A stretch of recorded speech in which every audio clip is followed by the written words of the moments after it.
Kali ini kita akan bahas satu simbol yang luar biasa kuat tapi juga sering banget disalahpahami. Naga dalam sejarah Tiongkok. Kita akan lihat bareng-bareng gimana makhluk ini tuh jauh lebih dari sekedar mitos. Coba deh, pikirin sejenak. Mungkin yang muncul di kepala itu makhluk raksasa bersisik yang menyemburkan api kan? Atau mungkin yang lagi jaga tumpukan harta karun. Atau bahkan jadi musuh besar yang harus dikalahin seorang pahlawan. Gambaran itu umum banget.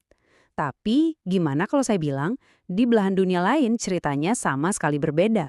Nah, lihat deh perbedaannya. Jomblang banget kan? Di barat, naga itu identik sama kehancuran. Tapi di Tiongkok, naga justru jadi simbol kehidupan, kekuatan, dan harmoni. Perbedaan mendasar inilah yang bakal kita kupas tuntas. Oke, kita mulai dari peran naga yang paling dasar dalam kosmologi Tiongkok, yaitu sebagai penjaga alam semesta. Pertama-tama, penting banget nih buat tahu nama aslinya. Long. Ini bukan sekedar naga kayak yang kita kenal di cerita-cerita barat.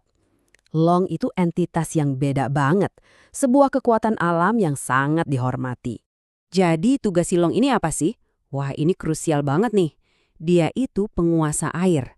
Buat masyarakat agraris zaman dulu, kemampuannya mengendalikan hujan dan sungai itu artinya dia secara langsung mengendalikan hidup dan mati mereka. Dialah yang memberi kesuburan dan menjaga keseimbangan kosmis. Nah, ini poin yang paling penting. Naga itu dihormati, bukan ditakuti. Jadi, kalau sampai ada bencana alam kayak banjir atau kekeringan, itu nggak dianggap sebagai perbuatan jahat si naga, justru itu dilihat sebagai pertanda bahwa manusialah yang udah mengganggu harmoni alam. Oke, dari alam semesta sekarang kita geser ke dunia manusia. Kita lihat gimana caranya simbol kosmik ini diadopsi jadi lambang kekuasaan tertinggi. Logikanya tuh sebenarnya simpel tapi kuat banget. Gini, kaisar itu dianggap perwakilan surga di bumi atau putra langit. Nah, simbol apa coba yang lebih pas buat mewakili kekuatan langit selain naga? Makanya simbol naga ini ada di mana-mana, dari jubah yang dia pakai sampai singgasana tempat dia berkuasa. Dan ini ada satu detail kecil tapi keren banget buat nunjukin betapa eksklusifnya simbol ini. Coba perhatikan cakarnya. Naga kekaisaran itu punya 5 cakar. Kalau ada orang lain selain kaisar yang berani pakai simbol naga bercakar 5, itu bisa dianggap pengkhianatan loh. Itu nunjukin betapa sakral dan kuatnya simbol ini. Ternyata gak cuma di istana kaisar aja. Kekuatan naga ini juga meresap sampai ke kehidupan orang biasa dan maknanya positif banget. Kalau dalam astrologi Tiongkok, tahun naga itu dianggap tahun yang paling hoki. Beda banget kan sama simbol keserakahan di barat? Di sini, naga itu melambangkan kekuatan, nasib baik, dan potensi buat mencapai hal-hal yang luar biasa. Ini contoh nyata gimana simbol naga jadi sumber harapan. Kelahiran di tahun naga itu bukan sekedar tanggal di kalender, itu dianggap sebuah berkah. Ada harapan besar kalau si anak bakal mewarisi kekuatan dan kewibawaan dari sang naga.